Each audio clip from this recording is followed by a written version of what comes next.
Hello, all, and welcome to the Movie Bears podcast. I'm Brad Harris, and each week I'm joined by fun, friendly, functional, whatever. My alliteration fails. I'm joined by awesome people who love to talk about movies.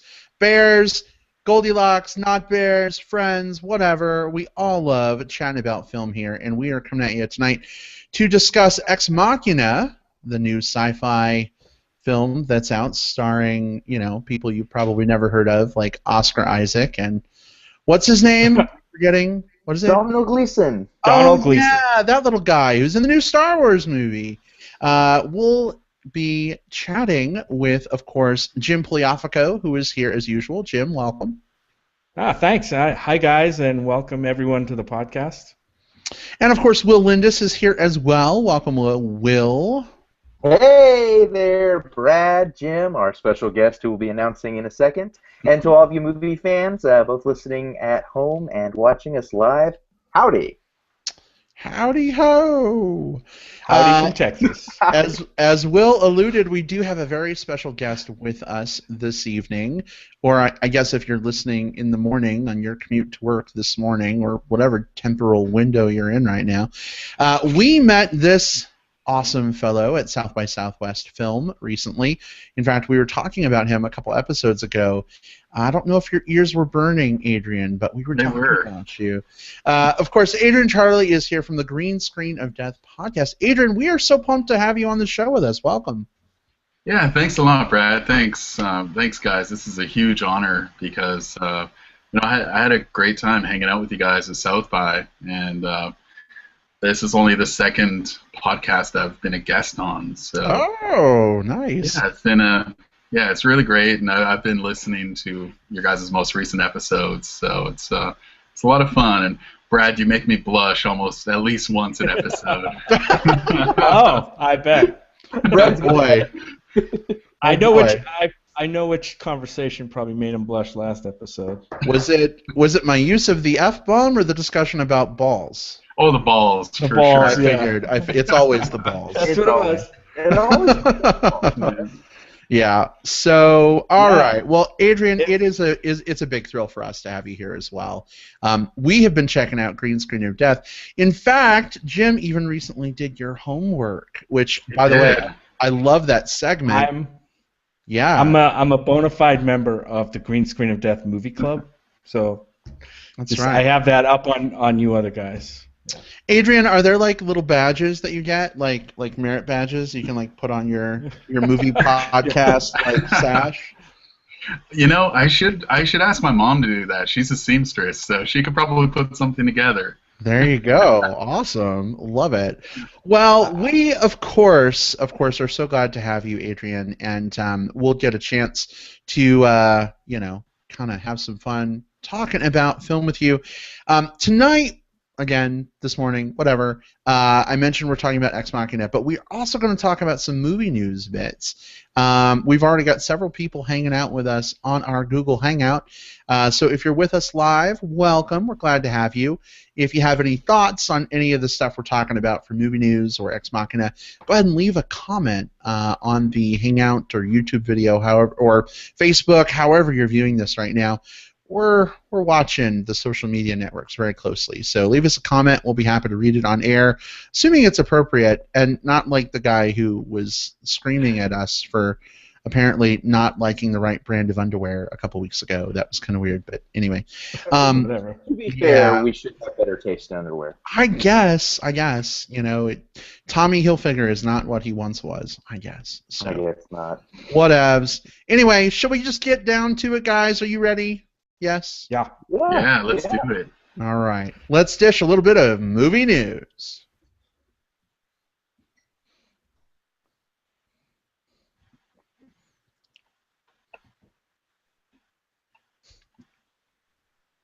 So, those of you who are watching the video right now may notice that there's almost no color to my video feed. That's going to be a clue about my movie news bit this week. But we'll get to that in a little bit. Jim, why don't you kick us off? What do you got this week? I'm going to talk a little Fast and Furious news. So a few weeks ago, we reviewed Furious 7, and which is still, by the way, breaking all kinds of records at the box office. I think it was #1 for like the 4th week in a row now, and that will end this weekend for sure. But it's I think it's gross, or I think it's taken in 1.3 billion already. That's insane numbers. Like when you start getting over $1 billion. But the news I want to talk about is what's in store for the next movie. So I guess Vin Diesel appeared at this event called CinemaCon. I don't know if you guys know anything about it, but I think it happens in Vegas, and it's just kind of a general. It's not a film festival per se. It's just more like a film industry trade show, I guess, where they trot out. There'll be a few stars, and they'll trot out new trailers, and they'll talk about new projects that are in the works and stuff. But Vin Diesel was there, and he confirmed definitely, of course, that the 8th movie, we don't really have a name for it yet, is going to happen, and they announced the date of April of 2017. So we are going to get that 8th movie. And there's a few other things we know about it. It's still kind of coming together as a movie. But Diesel also appeared on the Jimmy Kimmel Show, and he said that Kurt Russell, who was in for Furious 7, also their original idea was to bring him and introduce him in Furious 7 and then have him continue on at least into, Part 8, I'll call it, or Fast 8, or whatever we're going to call it. As his character, Mr. Nobody, would kind of kick some things off in 7 and then continue into 8. So that may very well happen.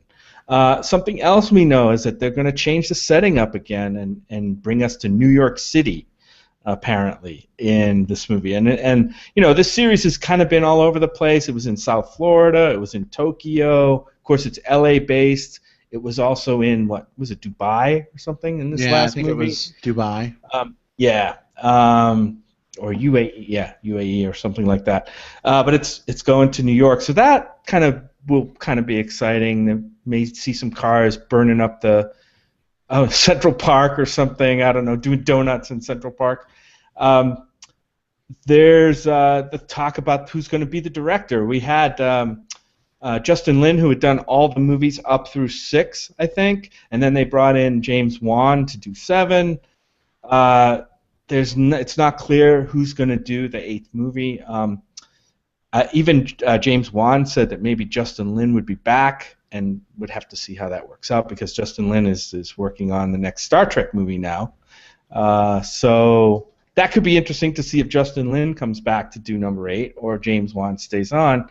Mm-hmm. And one more thing, Lucas Black, I guess, he did appear in 7.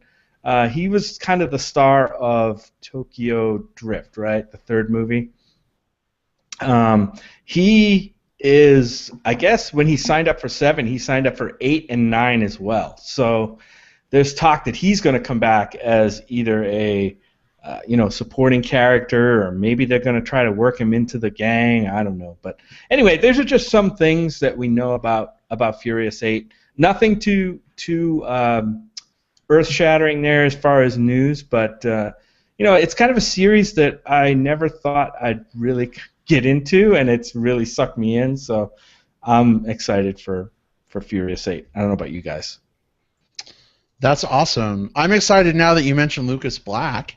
I would love to see him involved. Right. Maybe he's going to be the new Paul Walker. Who knows? Well, I don't know if we can say that, but I mean, he may take up a different role in the team. You know what I mean? To kind of maybe fill the void left by the absence of Paul Walker now. So who knows? I would make a funny joke about Lucas Black filling my void, but it might make Adrian blush, so I won't. Wow. Well, I mean, that is one of the goals, right? Like Adrian said, like every episode, Adrian, Brad, you got to do it. Sometimes nailed it. There we go. Yes. Mission accomplished. Oh my gosh. Well done, Brad. Thank you. I try. Hey, so Jim, not to steal away your news bit, that's interesting news that they're already moving ahead with the next one. Adrian, did you see? I mean, you saw Furious 7. Were you a fan? I am a fan of it. It's just getting a little bit too much. Like the ridiculousness and the overtop factor of the Fast and Furious movies. Like, I enjoy them. I'll see them whenever they come out. But I've kind of declined my enthusiasm probably ever since number 6, maybe. I was like, okay, they're getting a little crazy, but I know there's a huge audience for it, and as long as it keeps making money, they're going to keep making them. So. Right. I was listening to you guys on the Green Screen of Death podcast, and I know you had said that, like, and I feel the same way. They've kind of moved quite far away from just the car culture aspect of it.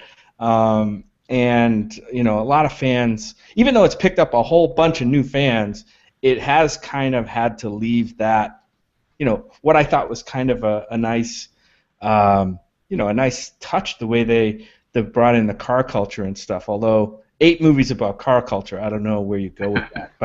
But they could bring it back a little bit. And yay for not passing up another movie at South by to see Fast and Furious 7, right? Yeah, I saw a midnight movie that was We're Still Here, which is a film I was dying to see. So there was no question for me skipping Furious 7. Yeah. Who knows when We're Still Here will come out. Yeah, especially when it's going to be out in theaters like right away. You know, it's one of those things where, you know, that's one of those things about film festivals. It's like, I want to be in the first set of audiences to ever see this movie live, but I would rather see the small kind of like things I'm not going to get a chance to see elsewhere, when I can just go to Cineplex in like 2 weeks and see it anyway. Right. Yep. Hey. There were several bigger movies that we passed up at South by to see, you know, other movies that might not get distribution or whatever, you know. I mean, there were a couple of the Judd Apatow comedy, the Melissa McCarthy comedy, you know. Star Wars: The Force Awakens. No. What? Oh, you missed that. You guys totally would have whored yourself out for that movie. Come on. I would have. Admit it right now. Yeah. We saw Disaster Playground instead of Star Wars? Oh, wow. Hey, we've got a comment from a listener. Awesome. This is from Ryan. He says, Lucas Black info is interesting since he's starring in the main role on the TV show NCIS New Orleans. Brad, I'm going to toss this one over to you. Maybe you've seen NCIS New Orleans. I've not watched it yet, so I watched all of 2 episodes. Jim watched the first episode with me. It was it was okay. I do like Lucas Black a lot. He does get an awful lot of screen time. So you like Scott Bakula? I love Scott Bakula. I've had a heartthrob crush on Scott Bakula since the Quantum Leap days. But the show just hasn't grabbed me yet. But I have, as Casey Scott from MBP TV calls it, I haven't given it the tried and patented like Brad 5-episode like chance yet. So I don't feel like I can accurately say like it's a good show or not. But I do enjoy seeing more of Lucas Black. So yeah, I don't know. Yep. Okay. Anyway, we have another listener comment, which I'll just well, it's actually not so much a comment as it is a picture from Paul Alderete, who is watching the podcast right now with his dog and a beer. Aww. Do you guys see that picture? I do, yeah. Yep. That's awesome. Yeah, we love Paul. I wish we had gotten to see... I'm in there with Paul, as he noticed. Yes, that's true. He's watching... It's a screen... Okay, so I forget that sometimes, like, 98% of you aren't tuning in by video. So you're like, what the fuck are they talking about? We see a great picture of a very handsome Paul with his dog and a beer, and beneath that is a screenshot of Jim with his mouth hanging open. I assume he's talking. And the dog giving me side-eye. Yeah, exactly. Anyway, Paul, awesome. Very cool. I'm going to stop screen sharing and revert back to normal here. So, moving on, Will, what's your news bit? What do you got? Mine's going to be a fun one, and I apologize in advance. Mine might turn into a mini rant. But, yeah, you know how these go. Every so often you just got to get something off your chest. You got to say what you feel. So this one's all about Jared Leto and his Joker face from this week. Bad fun one. No. David Ayers, who is the director of the upcoming DC Comics film Suicide Squad, released a promotional image of the Joker, who's going to be played by Jared Leto, as part of the 75th anniversary of, well, the Joker. This is a character who's been around for a long time, right? And in the past, we've seen maybe a few blurry, kind of hard-to-see leaked images, but this is the first time we really got to see Leto in full Joker regalia. And, well, it didn't go over all that well. This Joker was, for those of you who haven't seen it, I'm going to try to paint a word picture for you. And you look on Facebook, any random page, you'll see the image anyways. So this Joker is shirtless with like tattoos that say ha ha ha ha ha ha ha all on one side of his arm, and like clown faces and mouths all over. He's shirtless. He's got the word damage tattoo on his head. Now, it was later revealed that this was not the actual appearance of the Joker. This is just an homage done for the 75th anniversary. Still, my take on this whole thing, this was a fucking stupid image. This Joker looks like he's like just one can of Faygo away from being at like a Juggalo convention. Or he looks like, this like angry teen who shops exclusively at Hot Topic and writes depressing poetry about how much he hates his father. Gosh. So I know this isn't how he's going to look in the movie. I totally get that. And I know that one image alone doesn't tell us what the actual character is going to be like, right? Like, all we've got is just this book. That's just the cover of this book. We don't know what any of the pages are going to be like. For what it's worth, I think Jared Leto is probably going to be pretty good as the Joker. I think he's a good actor. He's good at these types of kind of weird roles. I'm excited about it. But what pissed me off so much about this is how poorly DC is marketing themselves. And that's kind of the point I wanted to get to with this news item. Not stupid image is stupid, because stupid image was stupid. But this is, if DC had released this image with some sort of context behind it, it wouldn't have caused like the stir that it caused. Or if they had chosen not to release it until after some other image had already been out, it wouldn't have caused this type of stir. This marketing team is they're handing like the whole like comic movie landscape over to Marvel on a silver platter. And I'm someone who thinks healthy competition is good. I'm someone that loves Marvel Comics and DC Comics.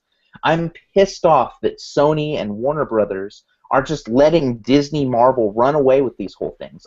I was thinking about this whole thing yesterday, and I was like, thank God for Fox for at least putting up a fight. Otherwise, it really would be a monopoly. Stupid marketing, stupid image, stupid. This thing really bothered me the other night. We can tell. So that's a strong opinion for me. What do you guys think? So tell us how you really feel, Will. Yeah, I know, right? Adrian, are you sure we're not actually doing the Green Screen of Death podcast rant segment? I mean, I like that. Yeah. It's an homage. We have a bit where we have to rant, and that's a good rant, man. I dig it. See, Adrian, my last name is Harris, so you're just trading one Harris for another in this segment, right? Hey, that's true. Good call. Yeah, I don't know about the image. It was kind of weird. It reminded me a little bit of what's his name in D. Antwoord guy. Ninja. Yeah, he looked kind of ninja, kind of. Chappie has Joker. Chappie has Joker. That white punk, kind of crazy look. I don't know. I'm not even excited about Suicide Squad, so I can't get too. I'm not getting too upset one way or the other. I guess if I was invested in what Suicide Squad was going to be, and that movie, then maybe I'd be more upset. But it didn't. Actually, the ranting on Facebook was more entertaining than the actual image. Yeah, it kind of was. Like yeah. Twitter too. The nerd rage that happened was incredible. See, I don't know. I'm a DC guy. I love Batman comics. I love the iterations of Joker we've had in the movies. I actually didn't mind, even when I thought that he was going to be the actual Joker. This puts us in different camps, I guess, but I was like, wow, cool. Like, Joker's a meth head. Like, this is going to be a different take. Like, I'm interested to see where this is going to go. And now it's like, okay, well, obviously he's not really what the Joker is going to be in Suicide Squad. but I don't really get the vitriol that people are spewing at this version of Joker. I guess it's akin to like Affleck as Batman. People have just very strong reactions based on what they think Joker should be or should look like. I think for me, if they totally redesigned Superman into looking like a coke addict, I'd probably have a problem too. You know what I mean? But It I don't know. wouldn't fit the character. Well, right, exactly. But I don't know. I didn't really have a problem with it. I was kind of interested to see more. Now I'm a little disappointed that it won't be that, but that's just me. I mean, Joker is always just kind of the crazy, off the wall, nutty dude, right? I mean, like that, and that's kind of what it looked like in the picture. A little bit over the top with the teeth, the grill and all that stuff, but he looked like Alien from Spring Breakers, right? There my you go. problem with it was like every good iteration of the Joker, comics, movies, whatever, has been like really unpredictable, crazy. Whether it be the comic books where he's like taking off his own face and like he takes off his fucking face for a while in the comics. Like, who does that? The Joker does. The fact that we don't have a backstory for this character after 75 years. The fact that Heath Ledger does the whole like, I don't know how I got these scars thing. It's all very weird and fucking bizarre and crazy and unpredictable. And the problem I had with this one was it looked extremely try-hard. Like, the dude tattoos damaged on his forehead. Like, that is so on the nose. That's like someone saying, like, I want this character to look crazy, so here's me putting a bunch of crazy things on him, as opposed to him actually being crazy. But to be fair, how do we know he tattooed it on his forehead? How do we know he wasn't in prison and someone strapped him down and tattooed this shit all over his body? We don't know his backstory. We don't know how he got to be this way. Maybe all that shit happening to him is what makes him into the Joker that he becomes in the movie. I mean, out of context, you make a great point. There's so much that we don't know.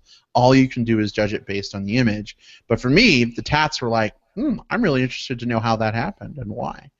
But the other thing is, if I wasn't in the midst of this, but I've heard that there was a similar outcry before the Heath Ledger Joker. Yep. Once that was put on the, I mean, there was like, oh my God, Heath Ledger, that's going to be terrible, blah blah, and he had the affectations. He had the whole wide mouth thing going on. Right. Who knows? This may take it too far. I'm not sure. Yeah. Like I said, it was fun to watch. It was fun to watch the reactions. Where do you come down on this one, Adrian? Well, I thought it was okay, but at the same time, I'm kind of like Jim on this one. I was just like, watching the reactions was half the fun for me.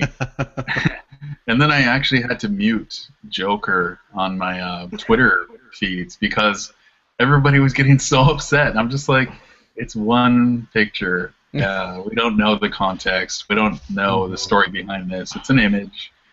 I can see getting upset about it, but to just to get pissed off about it all weekend long, I was just like, enough's enough. Come on. Yeah. Yeah. It was less the image for me and more just like, I want DC to be successful. I really do. And I hate watching them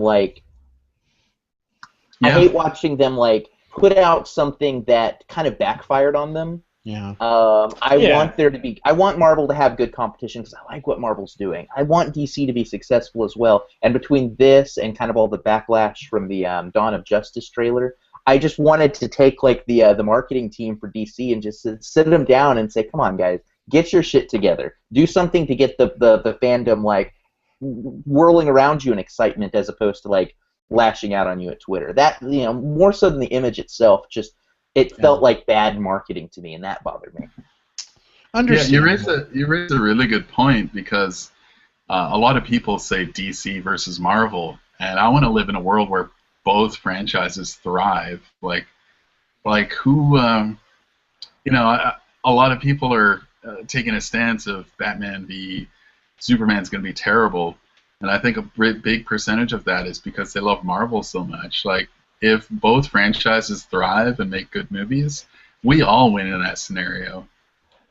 Aptly put. Most definitely. Well, Will, I think this is kind of a good segue into my movie news bit. and I'll Yeah. I'll keep mine kind of short because we have a whole movie to review.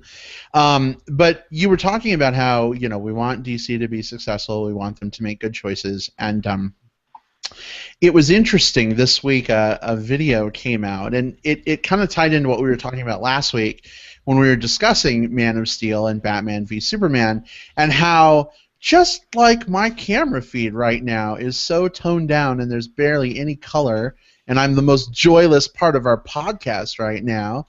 Man of Steel and Batman v Superman just look like these dark, joyless things. And so a video came out this week, and it was basically sort of taking snippets of the Zack Snyder Man of Steel film, and it was like, what if Man of Steel was in color? And so Video Labs, a company out there, took the footage, and they say they restored the color. I don't think that's true because they didn't actually have like original masters of the footage to restore anything. They didn't have files. I think they just adjusted like hue and saturation and stuff to make it look colorful. But it was really interesting to me, at least, watching this video and seeing what Man of Steel would have looked like if the Superman suit was like noticeably blue and the cape was bright red and the sky was blue and you could see how green the grass was, and it would just, like, with eye-popping color, I found myself smiling watching those clips. Whereas when I was watching the movie, I feel depressed. I'm like, man, I don't like watching this world of joyless Superman. And that's all aside from the crap that they pulled with this character. But there's a lot of people out there. This video has been seen tons and tons of times. It's started a whole lot of conversation. I mean, have you guys watched this? What is your feeling like seeing some of this movie in color? Does it change how you think about it? Like, if you had seen it in color like that, would it have been a different movie for you? I'll go first. I shared with you guys just before we started my brief thoughts on that. I think it's all right to sort of raise the questions, what if it were in color, strictly for discussion purposes. But ultimately, it was up to Snyder and his company on the look of the film, the feel of the film, the tone of the film. And by changing even just color timing, that adjusts the entire vision of the filmmaker, and it's a completely different film. And I don't like to deal in what ifs, so I trust Snyder in his choice to do the muted colors, the very bland color palette. He kind of did that with his zombie film, Dawn of the Dead. That was very muted as well, so it's not the first time he's done it. I mean, that's definitely his style. I mean, he did the 300 movies. They're all they're all very muted as well. And maybe it suits that genre better. Maybe some people's opinion is that it suits that genre better than something like Superman or a comic book movie where they're used to seeing, except in the very rare cases of like dark graphic novels and stuff, they're used to seeing at least the comic books that I used to read were bright colors and so forth. And Adrian, I agree 100%. I mean, it's a what if. I imagine it's only a matter of time before somebody takes the whole fucking movie and colorizes the whole thing, right? And puts it online somewhere, and we get to see it, and then people can judge for themselves. Some people may like it a lot better. Maybe it'll just add a slightly different dimension and make it better. But like Adrian, what you said is true. I mean, that's not the movie we got originally, whether we liked it or not. I guess my feelings for that movie, in terms of the color grading of that movie, as far as being a fault, was probably somewhere down the list, I guess, of things that I didn't like about the movie. There were things I liked about that movie. Don't get me wrong. It wasn't like that I hated everything about it, but yeah, it's kind of like J.J. Abrams and his lens flares, right? It's kind of a signature style that he does, and you're either going to like his movies or not, but typically it's not. It's something we talk about, but it's generally not the thing I hate the movie for or like the movie for. Does that make any sense? Oh yeah, totally. How about you, Will?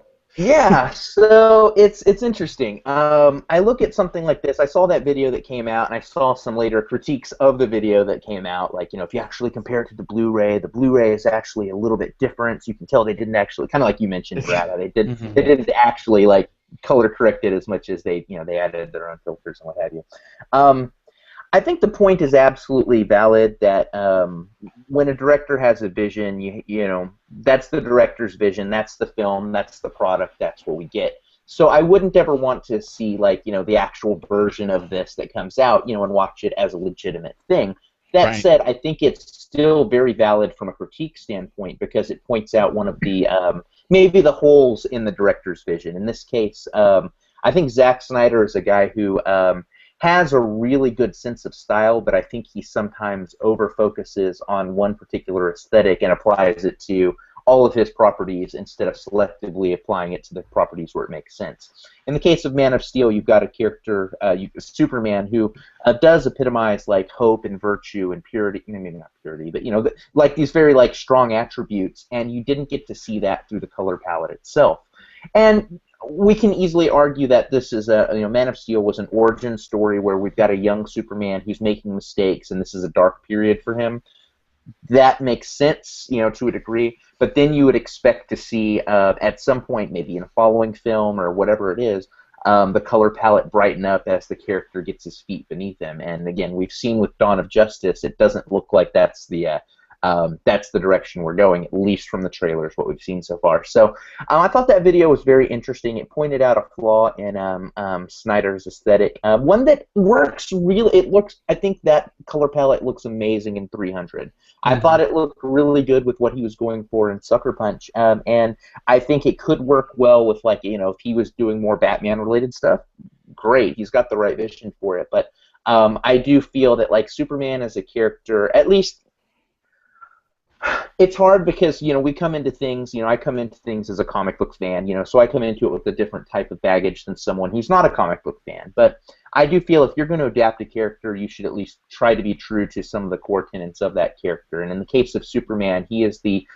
bright blues, the bright reds, standing heroic, American flag waving behind him, cape blowing in the wind, as he's doing something heroic and proud. He is a character full of virtue, and that color palette, I think, help detract from that virtue. So I liked it as a critique. I liked it as kind of an exercise in what could he have done different, or what, yeah.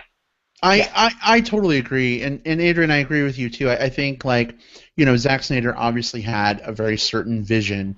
I think for me, it's just interesting to see it sort of contrasted, get it? Contrasted, you know what I mean, against what he did and what it could have looked like. As a discussion piece, I find it really, really interesting. But I agree, I wouldn't want the movie redone all in color just for my enjoyment. I would still watch it if it were out there. Would you? Would you really? Oh, I totally would. I would rewatch. See, I don't feel like going back and rewatching that movie now, but if somebody put out a color one, I guess I'd go back and rewatch it just to see if I got a different feeling watching it. Maybe you will someday. Well, Adrian, why don't you close this out for movie news? What do you got?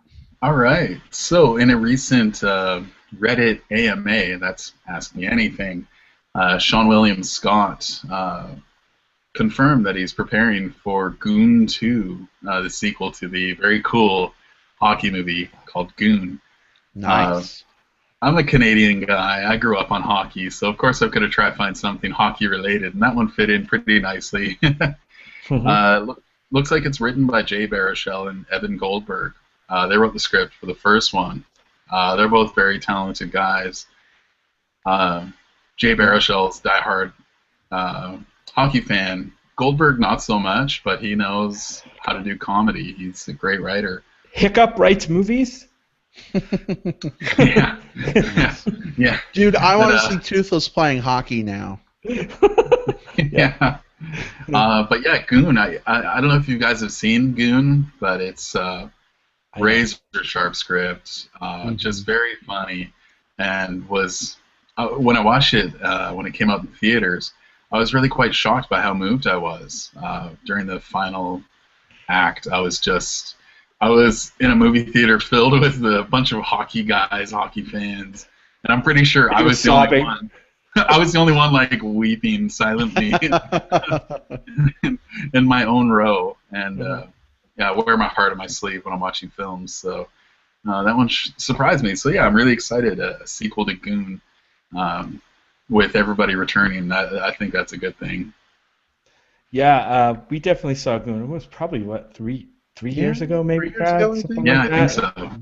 Yeah. We saw that movie. I loved it. I didn't grow up Canadian, but I grew up in an area of the States that's in New England, which is also a really hot hockey area, and played youth hockey and coached hockey and all that stuff. And so I love hockey. There aren't that many hockey movies. I mean, the gold standard of hockey movies, at least in my mind, is Slapshot. For those That's the king, yeah. Yeah. And Goon was a different kind of movie, although it had some of the same tenets. It wasn't quite, well, it was very close, actually, now that I think about it. But I've always loved Sean William Scott. He's a pretty interesting guy. I'd love to see him in more movies. I loved him from the moment I saw him in the movie called Rundown with The Rock. It was a goofy movie with Christopher Walken as the bad guy. But yeah, I'm jazzed for a Goon 2. Any word on what the schedule on that is, Adrian? Well, they said they're shooting in the summer, so if they're shooting, there's going to be some post-production, so probably, Great. I would guess, early, like first, second quarter next year, hopefully. Great, yeah. Yeah, as I remember, Goon did not have, at least down here, it didn't have a theatrical release, if I remember right. we caught it on VOD, right? I don't know if it had a theatrical release or not. If it did, it was very, very small. Yeah, it opened up in very few markets in the U.S., and even in Canada it didn't open up in a wide release, just because it's such a small film. Right, yeah.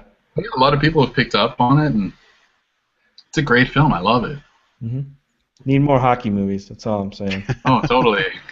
Oh, yeah, absolutely. Yeah. Don't forget Miracle. Miracle. It's another one. Yeah, Miracle's okay. I'm not a big fan. Now, if they made if they had a Team Canada movie. Yeah, it's probably just a bitter Canadian in me that didn't. Because don't they win? They win every year. So no, they come in second a lot too. Yeah. Yeah. The Russians or whatever. Yeah. We're gonna have to do like a top 3 hockey movies at some point. Yeah, I'm gonna have to rush out and watch 3 hockey movies between now and then. As long as we have Adrian, we need to have Adrian kind of run that segment. If he back, we can run a hockey movie segment just so we can be legit. Otherwise, it's bullshit. Yeah, right. Yeah. He'll have to wear a hockey mask when he does it.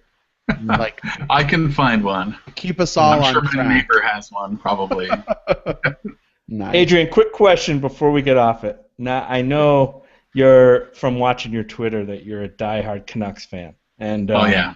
And I think they bowed out of the playoffs last week or just a few days ago, maybe. Yeah, that's right. Yeah. So now, who would you be pulling for? Nobody. Nobody. I'm a one-team guy. Yeah. It's Canucks or die, and I'll watch the rest of the playoffs. But I'll say this much: I really hope Anaheim puts a hurting on Calgary in their series. Oh, so is that a bit of rivalry? Those two teams? The thing is, Ryan Kessler is a center for the Anaheim Ducks, and he was on the Canucks before, and he was my favorite Canuck of all time. So to see him go to Anaheim, it was kind of sour grapes for me. So I hope he succeeds. Yeah, okay. I guess Anaheim Ducks. All right, there you go. All right. My Bruins friends. I got Canucks. Yeah. All right. Well, guys, we still have a movie to review, and we're like an hour into the show. I know. It's just so much fun. You know, it is. Guys about movies, so totally. Maybe on some other show we'll have like a whole show of movie news. That would be awesome. But we set the agenda. We have a movie to talk about. Are we ready to switch gears? Yeah. I'm ready. Okay. Well, we're actually going to talk more movie news. So, no, I'm just kidding. No, we're not. All right. Well, here we go then. Let's discuss a little movie called Ex Machina.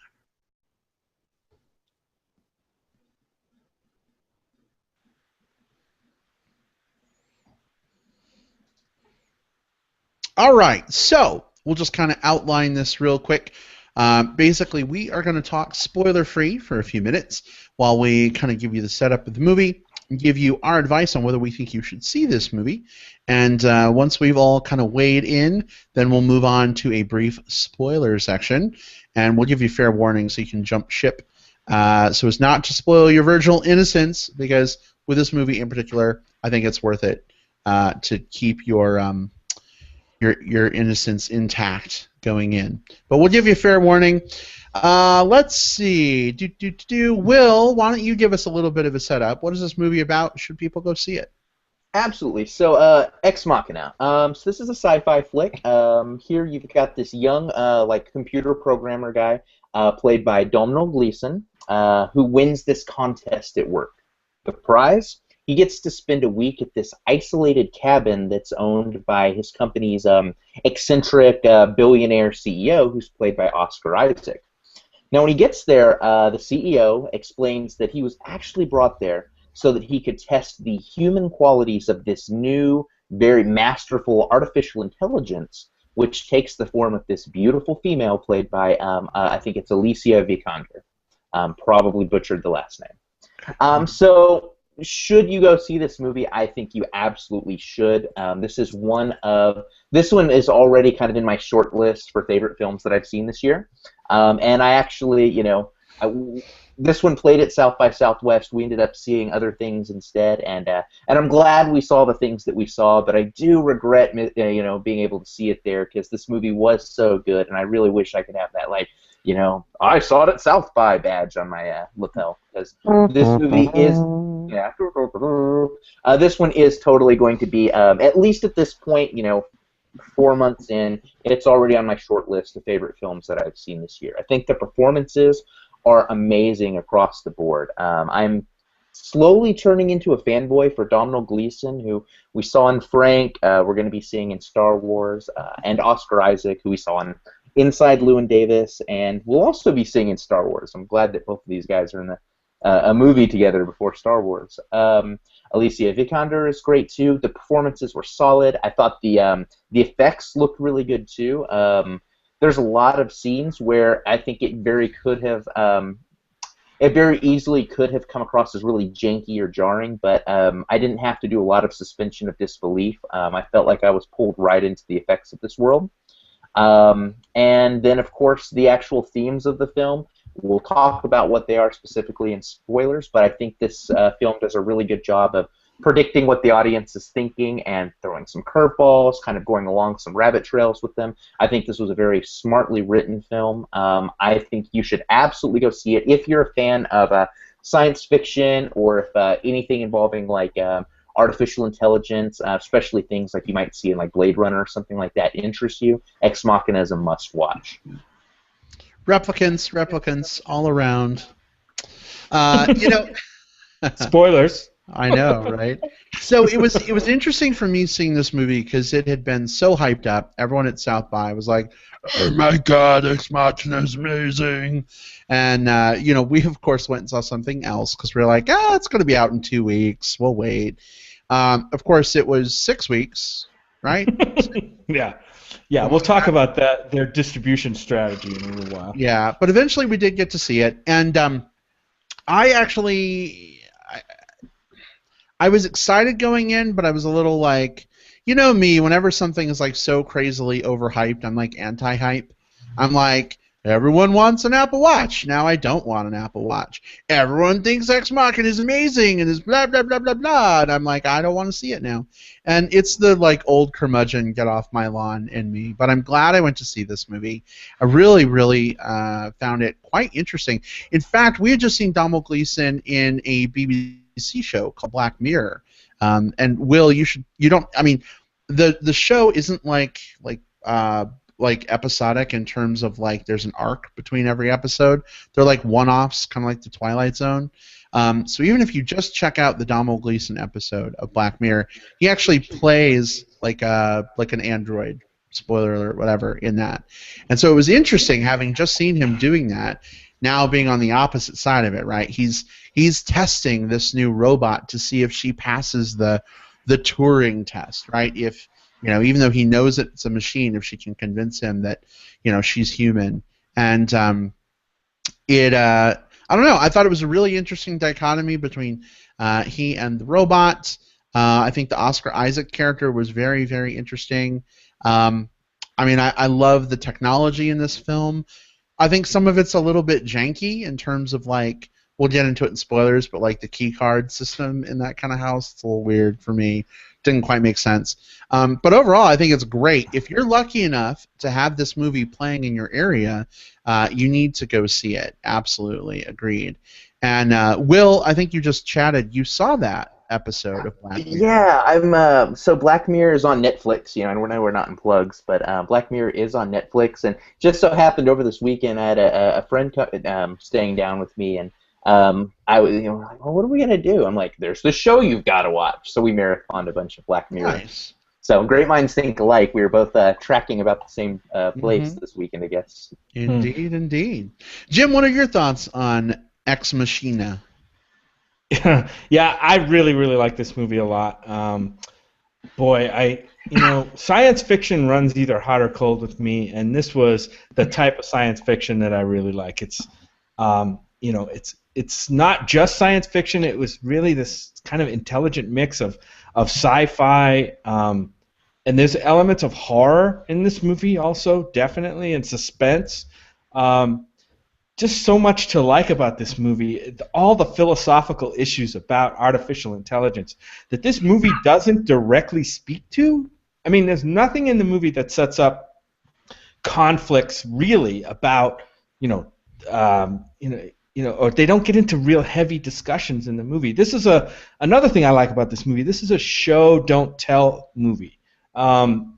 A lot of stuff happens, and we'll get into some examples in spoilers, where this movie just beautifully lays out the story and lets the viewer get pulled into what's going on the screen without leading them around by the nose.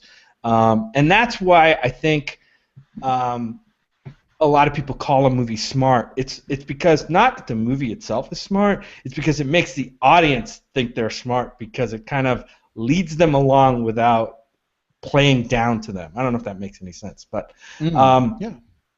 I loved the sci-fi element of this movie. Reminded me a little bit of 2001: A Space Odyssey. I don't know if you guys got that too. Totally. Yeah. The whole thing with HAL in 2001, and now Ava in this movie. There were a lot of parallels. I think there were some influences going on there. Also, the way that it gave you a sense that the movie shows humans are in control, but kind of we know something's going on under the surface where maybe, who knows, maybe these machines are in control. Maybe these phones are really what's in control of us, or will be soon. And that's kind of the dread that comes across in this movie. God, the efficiency of this film. 3 main actors in this film for the whole length of the movie. Maybe you could say there's a 4th one in there with a small supporting role, but it's mainly 3 main characters and 1 setting. This movie really doesn't change settings very much for the main part of the story, and they did so much with that, and that was good to see, without it getting, for me anyway, without it getting too boring. There's a lot to talk about. I would just say, I'm going to echo the chorus. I think this is going to be a 4-way love-in on this movie, not to make Adrian blush again, but just I think we're all gonna love this movie, and rightly so. I think it's deserving. If you can see it, it's not everywhere, as Adrian will probably tell us in a minute. We had to wait till this last weekend to see it. I want to talk about the distribution method of this movie. There's a couple things that bug me. The distribution, I think, is terrible. We're coming up now on a week where they're going to release Avengers, so any chance of this movie gaining an audience or a larger audience is now gone. They had 4 weeks where it would have been up against a movie like The Longest Ride. The Longest Ride or Fast and Furious 7, which really necessarily isn't the same audience overlapping. They could have made some hay there. Maybe they weren't interested in making money with this movie. I don't know. But regardless, the movie's great. Definitely go out and see it if you can. If you like sci-fi, if you like just quiet horror, this is a good movie to see. Indeed. Adrian, weigh in, my friend. Yes, thank you very much. I did see it at South by, strictly because I knew it would be months before I'd have the chance to see it, and that's been the case. It's another 2 weeks before it comes out here in my city, and of course Wow. I knew that Alex Garland, Domhnall Gleeson, Oscar Isaac were going to be there, so I was kind of excited at that prospect to be able to say, hey, I get to see them up close. I'm a big Garland fan. Pretty much everything he touches turns to gold, in my opinion. You know, he wrote 20 Days Later, Sunshine, Never Let Me Go, Dread, Ex Machina. He wrote the book, the novel The Beach, which is very popular. So it's a smart film. Looks like, I think I was you, Jim, that said that. It's very smart and brings the audience in. Even if you're a simpleton like myself, you can follow along just fine. There's just enough,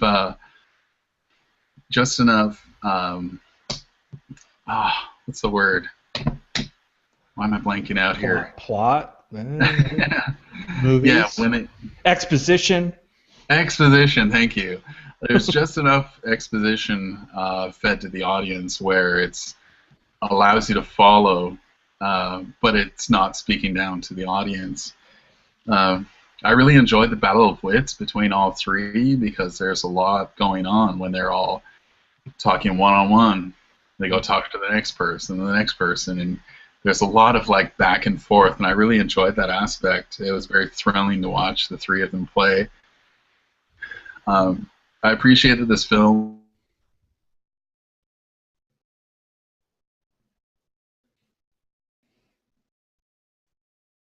Stay universal, so generations down the road can enjoy this film without going, haha, this is what they thought it would be like in 2050 or something like that. Stunning cinematography, beautiful scenery. It's just aesthetically pleasing to watch, and I'm a visual guy.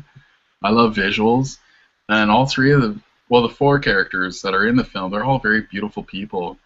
So that's always an easy way to get me excited. Not that that's all I look for, but when you're feeding me just a smart, taut script delivered by terrific performers, it just that was a softball down the middle for me, and I loved it.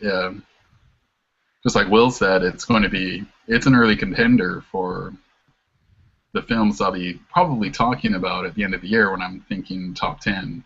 So don't want to get too far ahead of myself, but I'll be shocked if I see 10 films that are better than Ex Machina this year. Wouldn't that make for an amazing year? It would. I'd be all for that if I see 10 more that are better than this. Yeah, I'm with you. I think it could be a candidate for my top 10 at the end of the year. It's right up there with Paddington right now. I know those are two very different films, but yeah, there's a lot to like about this movie. You mentioned the visuals. Didn't you want to just spend a night in that house? Oh, and you can apparently. It's a hotel. You can actually book a room there. It doesn't have any cards. Do the key cards work? Yeah. Yeah, you just the key cards work. It's an honor system there right here. They should give out souvenir key cards with your picture on it, like in the movie. That was cool. That was a nice touch. Now, where was the movie set? Was it Oregon? Looked like Oregon. Does anybody know? It definitely looked like Oregon or even Canada, for all I know. I don't know. I kept expecting to see Cheryl Strayed like pop out from between some trees with her backpack on, with Monster strapped to her back. Yeah. Right. She's like, guys, do you know where the PCT is? I think I lost it.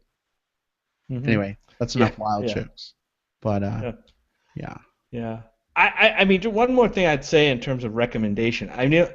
So if you like an intelligent sci-fi movie about robots or that feature robots, I think you're going to like this movie. If you're looking for a robot movie like Pacific Rim or Transformers, I don't think you're gonna get that out of this movie. I'm just saying that. And Donald Gleason, he is Brendan Gleeson's son. Which there's some talent, there's some acting talent in that film. Brendan Gleeson from In Bruges, Calvary, which we saw earlier this year. Last year. Last year. Yeah. So last year, and both of them were in that movie actually. Donald was in that with his dad for a scene, which was really good. But yeah, this newcomer, Alicia Vikander, I guess is her name, who plays Ava. I thought she was amazing. Like.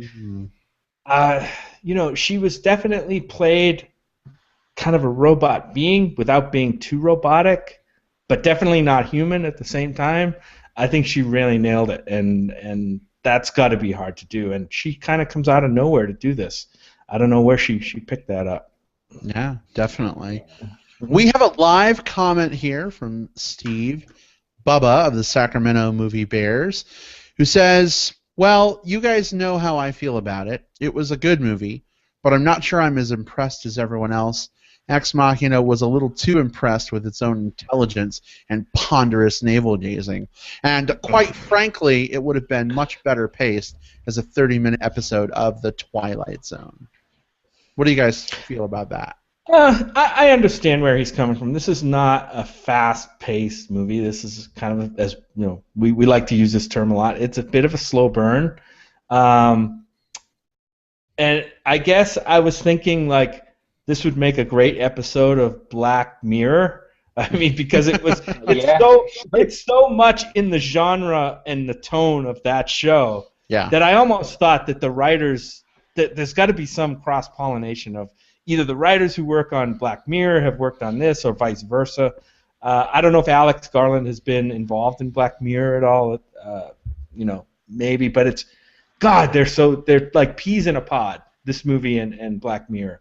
But I can see what he's saying. I had some minor quibbles with it. Nothing like Steve leveled against it. Sorry you didn't appreciate it quite as much, Steve, but. I would have gone for more navel gazing, actually. Yeah. There were a lot of navels. There were a lot of navels to gaze in this movie. All right. What worked here for me was the fact that it was kind of as slow as it was, because this film was all about one central mystery, which we'll get into a little bit in spoilers. But in the premise, I said it's basically, he's there trying to test this AI and see, how human it is, how much it passes. And I think that those scenes, any of those scenes where Oscar Isaacs and Alicia interact, or when Alicia and Domhnall interact, or when Domhnall and Oscar interact, are all important to help build those up. And you really have just, it's like, as Adrian mentioned, it's kind of just a movie about these different interactions. But I think each one of those adds another layer, which then helps you as the audience either guess what's going to happen or second guess what's going to happen. And I think that's the fun of this movie, is just kind of being drawn into its web and then trying to pull yourself back out of it, at least for me. Indeed. Well, guys, being mindful of time, shall we move on to spoilers? Yes. Why not? All right. So spoilers are incoming if you are watching live, or if you're listening on audio tape delay. Now is your chance to step away for about 10 minutes as we briefly spoil the crap out of this movie. Please rejoin us for our plugs at the end, because we'll have some awesome stuff, including how to find the Green Screen of Death podcast. I'm sure Adrian will tell us all about that in our plug section. Don't miss that, because their show's freaking amazing. But let's talk about spoilers for a little bit here. Who wants to kick us off? How about that dance scene?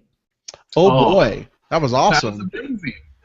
That was incredible. Like, a silly kind of knockoff scene. It might be a knockoff scene in another movie. When obviously it was choreographed to some extent, but I gotta wonder if some of the dialogue in there wasn't like ad-libbed by Oscar Isaac, because I thought he was like incredible in that scene where he's, he kind of diffuses the situation because Caleb is messing around with Kyoko, like telling her, oh, she wants to please him sexually, and he's like, oh, no, you don't have to do that, you don't have to do that, and all of a sudden you see Oscar in the room, and he's like, well, don't waste your time, Caleb, but you wouldn't be wasting your time if you were dancing with her, and then boom, the music comes on, and they start dancing. It's like random. Like, whoa! It was crazy. The look on Caleb's face was priceless. But for me, actually, it sounds silly, but that was kind of a highlight of the movie for me. It kind of like slapped me in the face. What did you guys? All right, we're just gonna do it. We're gonna skip to it. So she fucking used him. Excuse my f-bomb, but she didn't love him. Not really. She just wanted a way out, right? She was a rat in a maze, trapped in a cage, whatever, Smashing Pumpkins song. And so she used Domhnall Gleeson. She manipulated his emotions to basically get out and get into the world. So when we talk about does she pass the Turing test, does she pass the Turing test for you guys? Very strongly, yes. That's what I like so much about this movie, was that this movie is about does she pass the Turing test, and through the course of the climax and the finale, we find out that, yeah, she does. Not only does she have this very innate sense of self-preservation at any cost, which she acts upon, which is a very human trait, whether it's programmed in or not in her. Self-preservation is something that we look to as something that we do, self-interest.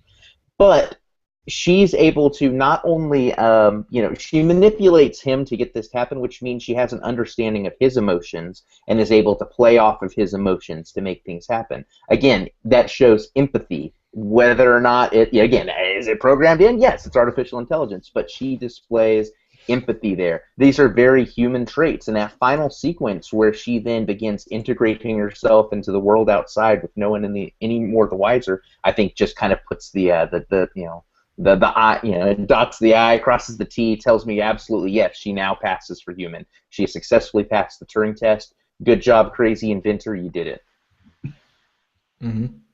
Yeah, I think the big part of the movie is the audience is playing along with the Turing test, and I think that's what makes it so effective, because it was like the carpet got pulled under my feet when you realize, wait a minute, she was just using him, and I was just blown away by that, because I thought for sure she was plotting with, what's his name, Caleb, to get out, and they were going to be together, and I thought it was going to be like, that kind of love story or something. The romantic in me wanted them to be happy together, but then, wham! My whole world turned upside down when that happened, and I was right in there with Caleb, going, "Oh my gosh, I can't imagine how that must feel." And bravo to her for passing the test and tricking both of these guys who, take machines and AI and women for granted.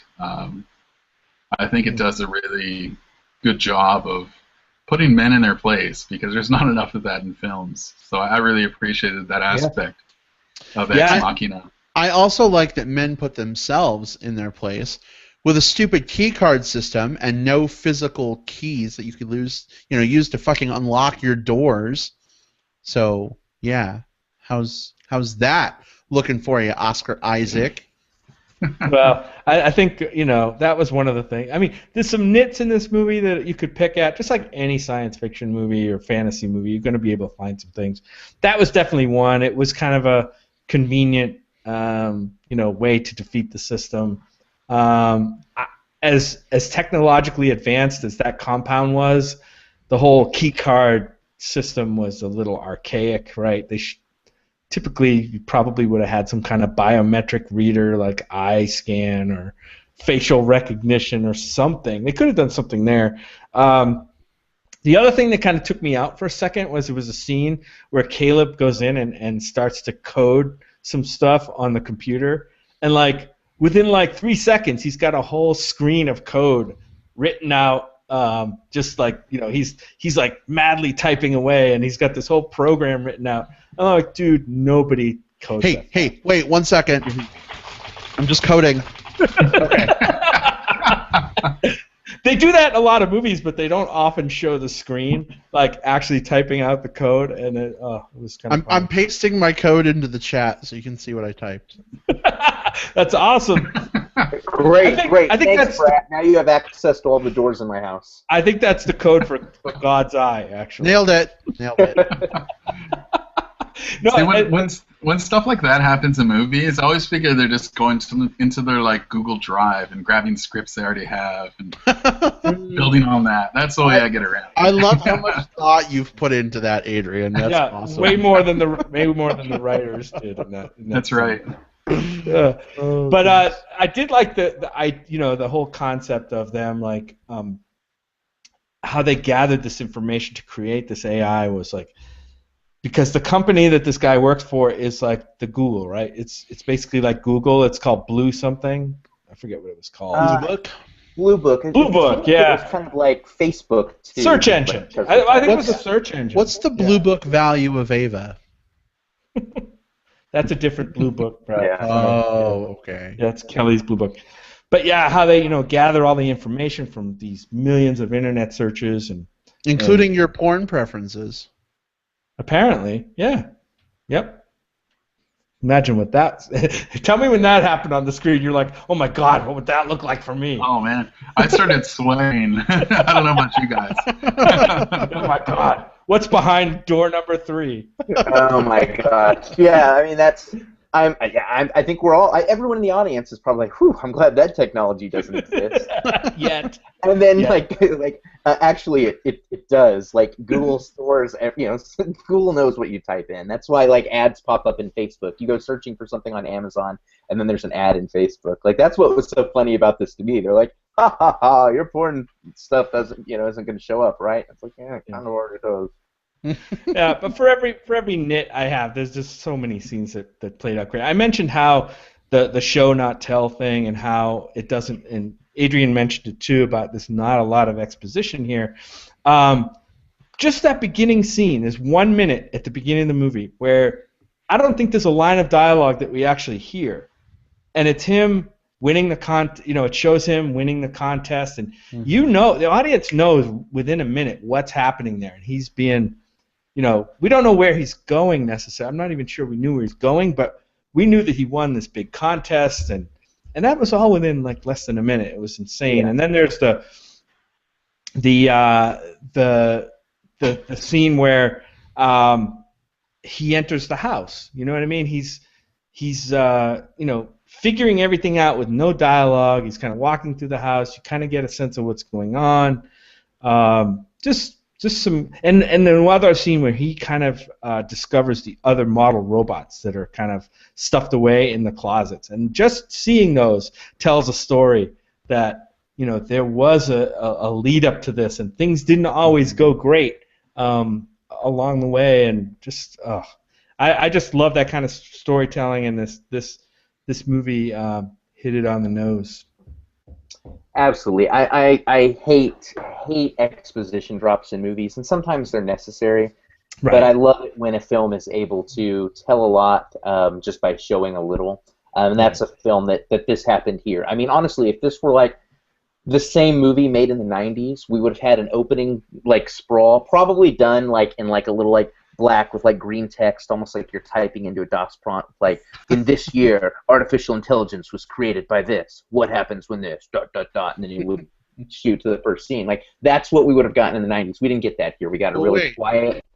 Aren't we getting that in Terminator Genesis? Probably. Nice, Brad. Yeah.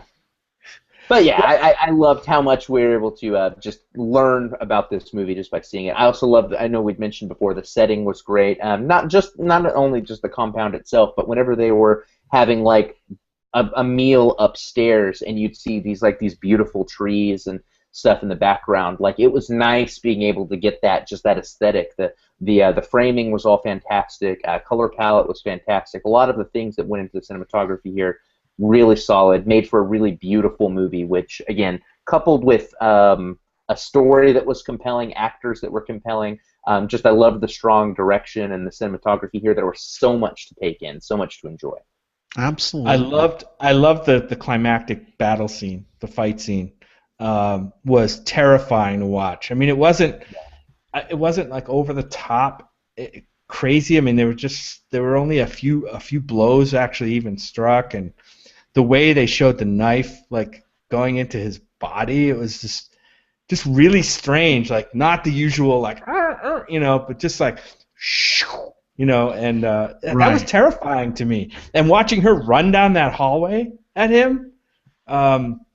It gave me chills, actually. Well, I think one of the reasons it worked so well for me is a lot of times with these like robot movies, robots have like mega strength, right? So when they fucking come after you, they're like knocking you down the hallway. You know what I mean? Like they're picking you up, and and these robots, intelligently maybe, were not built with like mega strength. They're actually kind of fragile, right? In one of the videos that Caleb saw, one of the robots is like banging on the wall trying to get out, and she's busting up her arms, and they're falling apart. So that fight scene was really interesting to me because, yeah, she ran at him, but it's not like it was this crazy like frenetic like action showdown.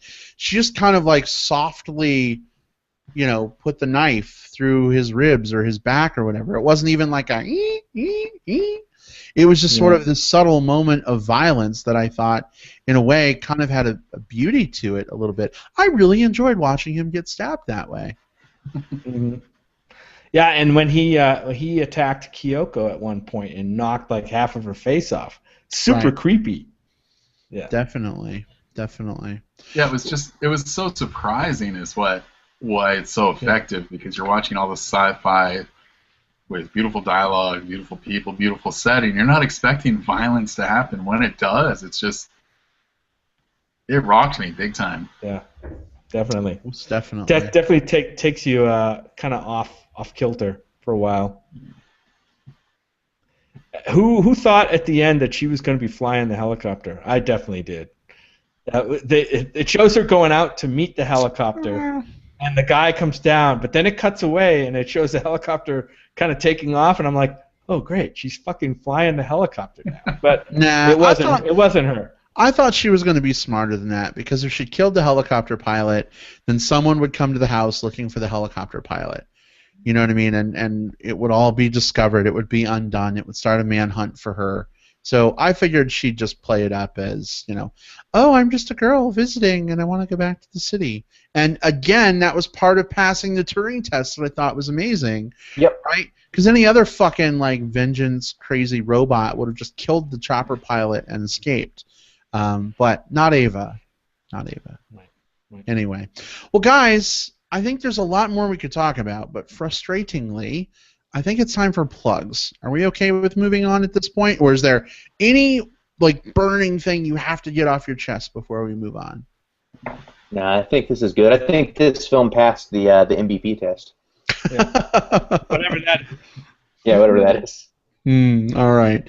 Well, let's do some plugs. Adrian, we've been talking about this green screen of death. Why don't you tell us all about where we can find you guys? Oh yeah, thanks very much again, guys, for having me. This is great. I loved it. I'd be back anytime you want me back, so sign me up. Awesome. Yeah, the Green Screen of Death, we started last year, and we record a podcast every 3 weeks. We might change that every 2 weeks. You never know. But yeah, you can find us on iTunes, Stitcher Radio, TuneIn Radio. Just run a search, The Green Screen of Death. You'll find us. And hit subscribe, leave a comment and a rating. We'd really appreciate it. We're also on Twitter. Well, my handle is at Adrian_Charlie, and the show's account is at @thegreen_screen. So that's where you can find us. And my buddy Bill is a pretty fun guy to hang out with, so we have a lot of fun with it. Mm-hmm. That's awesome. Now I understand that you guys will probably have another chance to hang out with Will at Fantastic Fest. Is that what I hear? Yeah. It's looking like Bill won't be able to make it, so I'll be there for sure. Okay. Yeah, and I'll actually be looking for a co-host. So I like to record at festivals. So Will, you're first in line. Do it. It'll be fun. It'll be fun. Yeah. Podcast power team-ups are good. We should get rings or something. Yeah. There you go. Fucking nerds, I tell you. Yeah, Man. yeah. Well, Adrian, we will totally put some links in our show notes to the show and your social media stuff so that all of our listeners can easily find you guys. I've enjoyed the hell. I mean, I've only listened to, I think, 3 episodes at this point so far, kind of working my way through the back catalog. But you guys have a great, great show. Yeah, of course. And, you know, of course, it's great to have you on here as well. So thank you for joining us tonight. It's been pretty awesome. All right. So for me, real quick plug, I'm sure you're aware of this already, but Avengers Age of Ultron comes out this weekend, May 1st. We are going to be reviewing it on the show next week. We are actually going to be at at FurFest, a bear event, this weekend. So we're going to have to pull ourselves away from poolside alcohol and swimming to go see a movie. But it's Avengers, so I'm okay with that. Anyway, check it out. I'm sure you will already. Also, we nice, Jim. Are you making fun of me? Hold that up again. All of you. Hold it up again so everyone can see it. At least you and Will. Yeah. So Jim's got a sign that says "squee," which is the noise that I made as I was pre-reserving my tickets the other day. Yeah, Jim was making fun of me the other day because I'm like, Jim, Survivor's on tonight, squee, and he's like, I'm excited too, but I'm not fucking squeeing myself. Anyway, Adrian, I think you also had a movie you wanted to plug, right? Is that right? Oh yeah, that's right. Yeah, real quick here. Welcome to Me just opened up in limited release, so that probably just means like New York City and LA. But it's a film to look out for. It's starring Kristen Wiig in her finest performance to date. She basically plays a woman who has mental health issues, and she wins the lottery. In her free time, all she does is watch Oprah Winfrey shows and like self-help shows. And she goes to a network and gives them like millions of dollars or thousands of dollars and says, I want a show. And they're like, okay, well, what's it going to be about? And she's like, it's going to be about me. And she has this show. And it's crazy. Like, she comes out onto the stage on a swan, just to give you an idea of how wacky it gets. And sometimes all she does is just cry on the show. It's really funny. It's really heartwarming. And, yeah, it's got a bit of everything. Good cast. Really enjoyable movie. So check it out. Welcome to Me. Do you know where we can find that one? I don't, unfortunately. Where did you see it? I saw it at Vancouver International Film Festival last year. Okay. But I've been getting emails saying that it's coming out soon in limited release. Yeah, I should have been more prepared. But no, that's fine. I didn't mean to surprise you. I'm gonna put it on my list. You got me interested. So I like really Kristen Wiig. It sounds like a human story, so I'm interested. Kristen Wiig on a swan. I mean, how can you go wrong, right? Awesome. All right, great. Jim, what about you? I'm going to plug a documentary that I saw this week called Going Clear, Scientology and the Prison of Belief. There was a lot of buzz about this. It's an HBO exclusive documentary at this point, so you can watch it only on HBO, I guess. Written and directed by a guy named Alex Gibney. This guy, man, I looked him up on IMDb. He's so fucking prolific, man. He's like the king of documentaries lately. He did the Armstrong Lie documentary, the We Steal Secrets WikiLeaks documentary, a ton more just in the last 3 years. Pretty amazing. This is an expose type document about the Scientology Church. It's a bit it's very heavy one-sided. They always have that disclaimer at the end. We approached so-and-so from the church, but they declined to come on, blah, blah, blah, blah, blah. But this obviously is a takedown of Scientology, not just from the director and the writers of the documentary, but also some ex-Scientologist people from the church. One of them is a very famous film director, Paul Haggis. You may have heard of him. He was deeply involved in the Scientology Church. Came out. He's in the movie. A lot of bad juju falls on John Travolta and Tom Cruise in this movie for being part of the church and not speaking out about stuff that happens. Anyway, it's pretty fascinating, especially when it gets to the I would say the second half, when ex-church members who have left the church are now speaking out against it. Fascinating documentary if you don't know much about Scientology and you want to hear more about it, although it is, like I said, it's biased, and it's a little bit of a by-the-numbers documentary, nothing great in the filmmaking per se. But yeah, it's called Going Clear, Scientology and the Prison of Belief, and it's on HBO. Awesome. I think we had another comment come in. Yes, we did. Steve Bubba, who also was the one who said he didn't like Ex Machina all that much, says, "Hey guys, another kick-ass show. Thanks, Steve, for listening. I know we can count on you to be out there for us, and always like to read your Facebook mini capsule reviews. So keep them going." Indeed. All right. And it looks like that wraps us up for tonight. Just kidding, Will. Just kidding. Don't get your panties in a twist. They're totally twisted, Brad. You took my panties and you just crunched them up. Your panties are crunched.